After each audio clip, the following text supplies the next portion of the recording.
இந்த மாதிரியான கொடுமைகள் நம்ம தமிழகத்துல மட்டும்தான் சிறப்பா நடந்துட்டு இருக்கு. ஒரு தேங்காய்க்காக இவ்வளவு தள்ளுமுள்ளு தேவையா மக்களுக்கிட்ட? இது பக்தியா இல்ல அறியாமையான்னு எனக்கு தெரியல. இதை பாக்குற நீங்க உங்களுடைய கருத்துக்களை பகிர்ந்துக்கோங்க. ஸோ ஒரு ஊர்ல தேர்முட்டியில நிறைய தேங்காய்களை உடைக்கிறாங்க. அந்த தேங்காய்களை பொறுக்கிறதுக்காக பொதுமக்கள் நிறைய பேர் ஹெல்மெட்டையும் சாக்குகளையும் பஞ்சுகளையும் தன்னுடைய ஆடைகளில் துருத்தி கொண்டு அந்த தேங்காய்களை மும்முரமா பொறுக்கிறாங்க. ஆனா அந்த திருவிழா சமயத்துல அங்க இருக்கிற பொதுமக்கள் தேங்காய்களை உடைச்சி நேர்த்திக்கடனை செலுத்துறாங்க தங்களுடைய பக்திக்காக. ஆனா அங்க அவங்களுக்கு முன்னாடி நிறைய ஜனங்க தேங்காய்களை பொறுக்கிட்டு இருக்காங்க. அதை கூட பொருட்படுத்தாம அவங்களுடைய வேண்டுதலை நிறைவேற்றுற விதமா போட்டு வீசுறாங்க அந்த தேங்காய்கள்.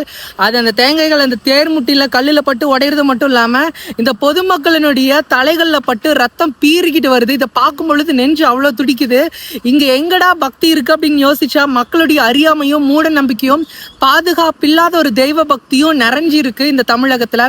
இதுக்கான ஒரு பாதுகாப்பு கண்டிப்பா தமிழக அரசாங்கம் நம்ம மக்களுக்கு கொண்டு வரணும். ஒண்ணு அந்த தேங்காய் உடைக்கிற பக்தர்களுக்கு ஒரு வழிமுறையை காட்டணும். இந்த தேங்காய் உடைக்கும் பகுதின்னு ஒரு இடத்த ஒதுக்கி உடைக்க வைக்கணும். அப்படி இல்லையா அந்த தேங்காய் பொறுக்கிறவங்களுக்கு ஒரு முறையான பாதுகாப்பு கொடுக்கணும். இல்லையா முழுமையா அப்புறப்படுத்தணும். ஏதாவது ஒரு பாதுகாப்பை இந்த மக்களுக்கு கொடுங்க. எங்க கடவுள்கிட்ட நம்ம என்னங்க வேண்டிக்கிறோம்? அதிகபட்சமா எனக்கு நல்ல உடல் ஆரோக்கியத்தை கொடுங்க. ஆனா அந்த உடலை உயிரை பணைய வச்சு இப்படி தேங்காய்களை பொறுக்கி அதுல இருக்கிற பணத்தை நம்ம சம்பாதிக்கணும் ஈட்டணுங்கிற எந்த ஒரு அவசியமும் இல்லை. பணம் நாளைக்கு நம்ம எடுத்துக்கலாம் ஏதாவது வேலைக்கு போய்.